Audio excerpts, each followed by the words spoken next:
ইসরায়েলের সাথে উত্তেজনার মাঝেই ইরান বানিয়ে ফেলেছে আরেকটি নতুন ব্যালিস্টিক ক্ষেপণাস্ত্র, যা ২৮০০ কিলোমিটার দূরের বস্তুতে আঘাত হানতে সক্ষম এবং এটি ইসরায়েলের আয়রন ডোমকেও ফাঁকি দিতে সক্ষম।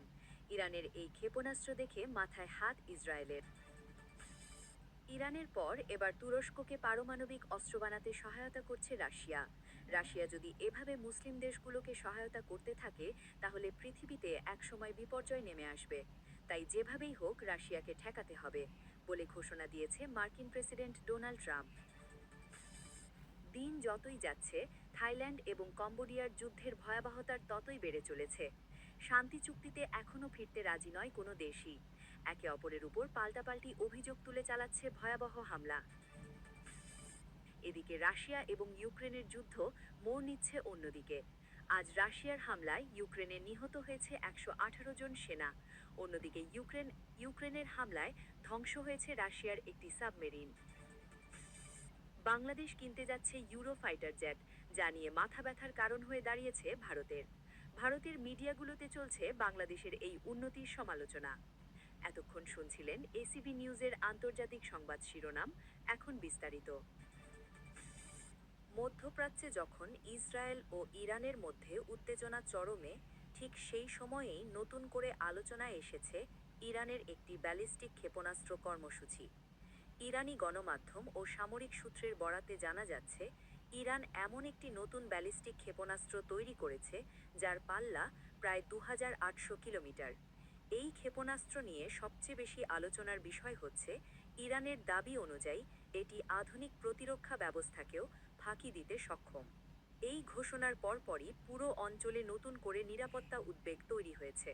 কারণ ২৮০০ কিলোমিটার পাল্লার অর্থ দাঁড়ায় মধ্যপ্রাচ্যের বড় একটি অংশই এই ক্ষেপণাস্ত্রের আওতায় চলে আসছে। সামরিক বিশ্লেষকদের মতে, এমন পাল্লার ক্ষেপণাস্ত্র কেবল কৌশলগত শক্তি প্রদর্শনের জন্য নয়, বরং এটি একটি স্পষ্ট রাজনৈতিক বার্তাও বহন করে।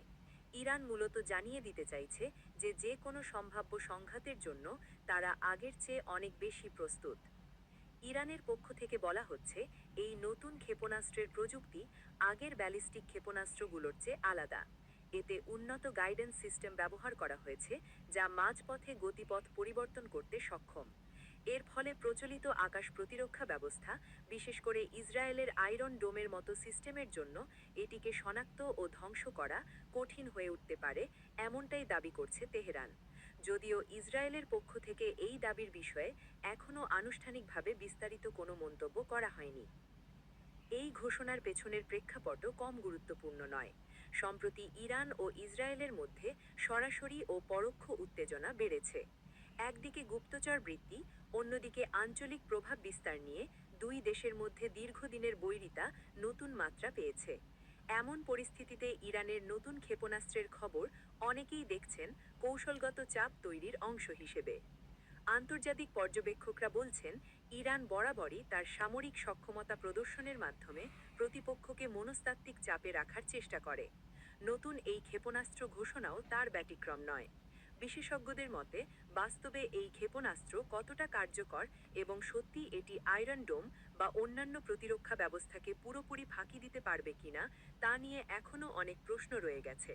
তবে শুধু এই ধরনের দাবি করাই আঞ্চলিক নিরাপত্তা পরিস্থিতিকে আরও উত্তপ্ত করে তুলতে যথেষ্ট। ইসরায়েলের নিরাপত্তা বিশ্লেষকরা দীর্ঘদিন ধরেই বলে আসছেন, আয়রন ডোম একা নয়, ইসরায়েলের প্রতিরক্ষা ব্যবস্থা বহু স্তর বিশিষ্ট। David sling, arrow defence system সহ বিভিন্ন প্রযুক্তি মিলিয়ে একটি সমন্বিত প্রতিরক্ষা কাঠামো তৈরি করা হয়েছে। তবুও ইরানের নতুন ক্ষেপণাস্ত্রের দাবি নতুন করে হিসাব নিকাশে বসতে বাধ্য করছে ইসরায়েলকে। এদিকে আন্তর্জাতিক মহলেও বিষয়টি নজর কেড়েছে। যুক্তরাষ্ট্র ও ইউরোপীয় দেশগুলো মধ্যপ্রাচ্যের যে কোনো সামরিক উত্তেজনাকে গভীর উদ্বেগের চোখে দেখে। কারণ একটি ভুল সিদ্ধান্ত পুরো অঞ্চলকে বড় সংঘাতের দিকে ঠেলে দিতে পারে।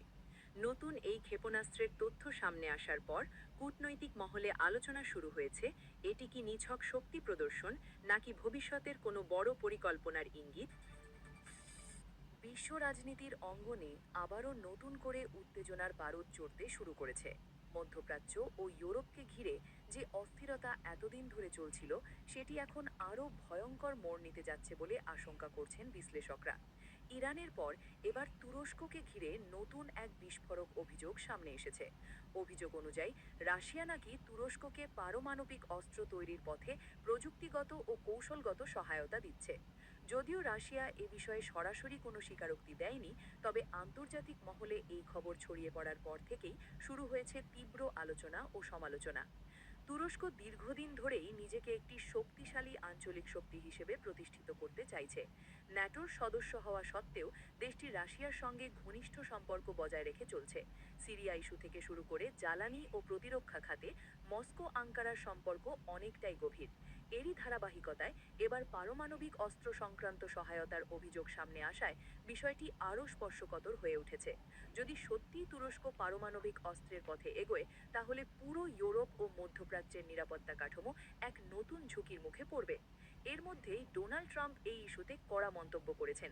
তিনি বলেছেন, রাশিয়া যদি একের পর এক মুসলিম দেশকে পারমাণবিক সক্ষমতার দিকে ঠেলে দেয়, তাহলে একসময় গোটা পৃথিবী বিপর্যয়ের দিকে চলে যাবে। ডোনাল্ড ট্রাম্পের ভাষায় এটি শুধু একটি বা দুটি দেশের সমস্যা নয়, বরং বৈশ্বিক নিরাপত্তার জন্য সরাসরি হুমকি। তার মতে, এই ধরনের সহায়তা ভবিষ্যতে নিয়ন্ত্রণের বাইরে চলে যেতে পারে এবং সন্ত্রাসবাদ বা আঞ্চলিক যুদ্ধকে আরও ভয়াবহ রূপ দিতে পারে। ডোনাল্ড ট্রাম্প আরও দাবি করেন, রাশিয়া পরিকল্পিতভাবেই বিশ্ব ব্যবস্থাকে অস্থিতিশীল করার চেষ্টা করছে। তার বক্তব্যে উঠে আসে, ইউক্রেন যুদ্ধের পর থেকে রাশিয়া পশ্চিমা বিশ্বের বিরুদ্ধে এক প্রকার প্রতিশোধমূলক কৌশল গ্রহণ করেছে।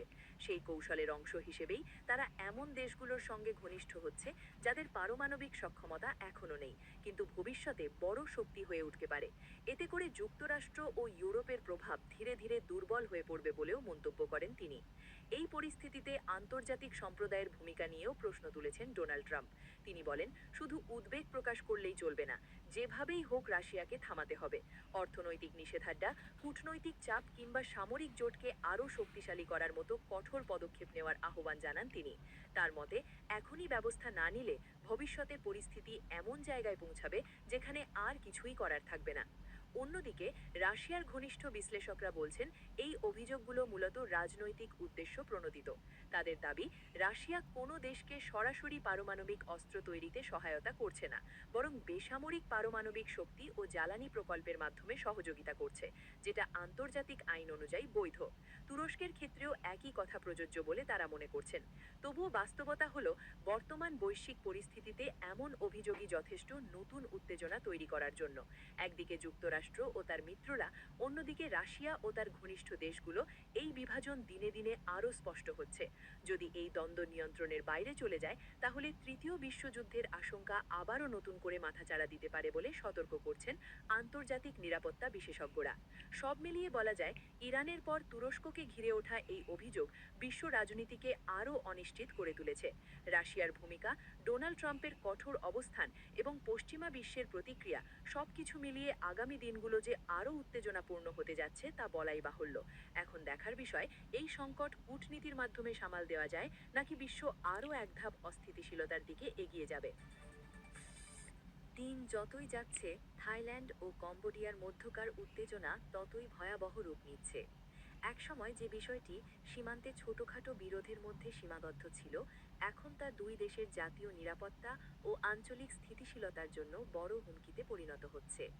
সীমান্ত এলাকায় সামরিক উপস্থিতি বেড়েছে, সেনা চলাচল ও নজরদারি জোরদার করা হয়েছে, আর দুই পক্ষই নিজেদের অবস্থান থেকে এক চুলও সরতে রাজি নয়।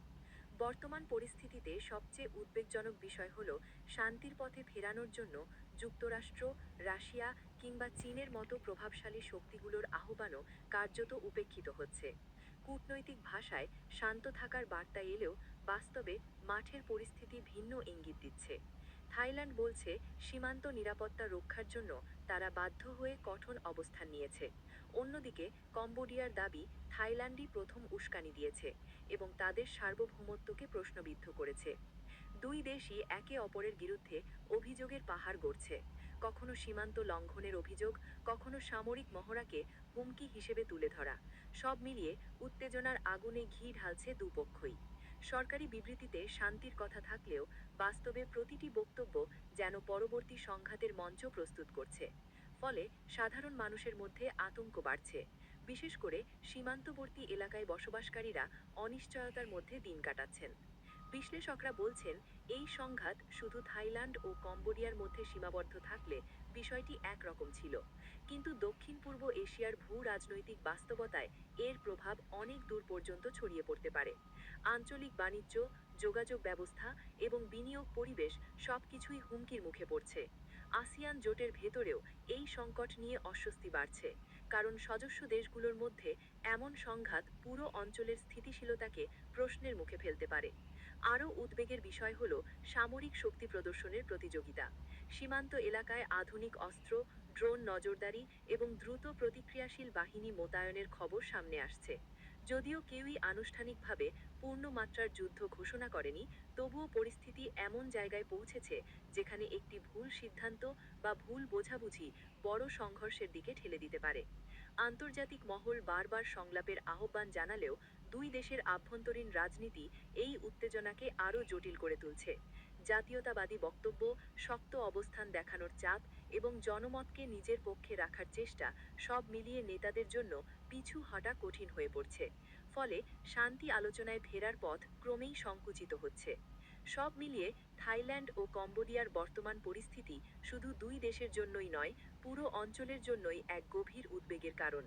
যুদ্ধ কেউই চায় না, এ কথা মুখে সবাই বললেও বাস্তব পদক্ষেপে তার প্রতিফলন দেখা যাচ্ছে না।